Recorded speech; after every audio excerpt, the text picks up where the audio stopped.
So we have recently conducted a longitudinal study to say, how do we attract diverse candidates into a process? And in order to explain this, I'll give you a little bit of a data point. So when a new engagement is launched, the client gives you the brief from an executive search perspective, and then you do what you call is market mapping. You define the target talent community, the likely organizations that they'll be from, and you identify the people who will most likely be target individuals to network with. So they may not be candidates, they may be sources, but there's a population, there's a community that you build, a conceptual community that are the targets for any given search.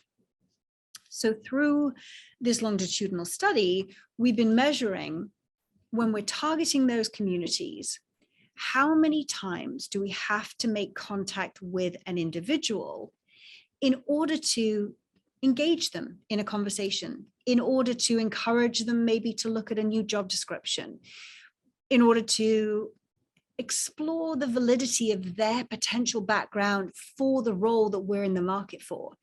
And then ultimately, how many points of contact does it take to get them from that point of initial engagement through to an interview with the client and then real consideration of career change?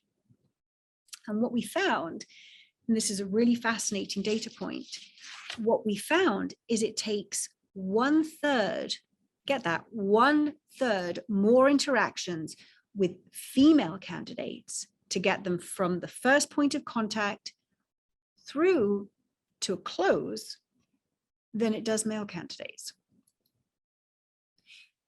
So let's kind of pull that back. What does that mean? So when you've been contacted by somebody in executive search and they send you a message on LinkedIn, or you get that phone call, that number that pops up on your phone that you don't know the number, so you don't answer.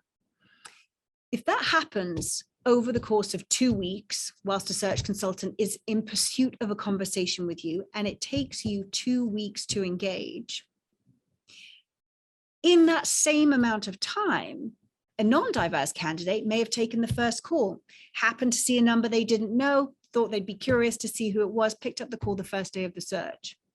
By the time you started to begin thinking about engaging with the search firm, whether just to take the call or respond to the LinkedIn message or the email, that non-diverse candidate has already gone through several rounds of assessment with the executive search firm. They've likely been socialized to the executive partners within the client organization, maybe as a calibration. So they're already several steps ahead in the process because it's taken us as women longer to get to that point. Now, it could be because we've got more family commitments. Again, there's a lot of data in and around women having the second job, particularly through the pandemic, that they have their executive role as well as their household role. Maybe that's what it is. Or maybe it's that it's intense in their current role. They don't have space or time to think about a what if in a conceptual way about something that they hadn't really thought about before. Or maybe it's, who knows? Any number of reasons, but we've got the data that suggests it does take that many more interactions. So that puts us a little bit behind where some of the male candidates are. So I say all of this because I think if we bring that forward in our consciousness, then we can really start to think about, how do we build pipelines when we're the hiring manager? How do we think about that type of engagement, whether it's with recruiters, whether it's with executive search, whether it was potentially with hiring managers? How do we think about that engagement to say, it's an investment of time that I need to make now that may pay dividends in the short term or may pay dividends in a much, much longer time frame? And I think these are really important things that we have to think about, because if we invest and we build in those relationships, then we start to really feel the benefit and be able to move that forward as we think about our career progression.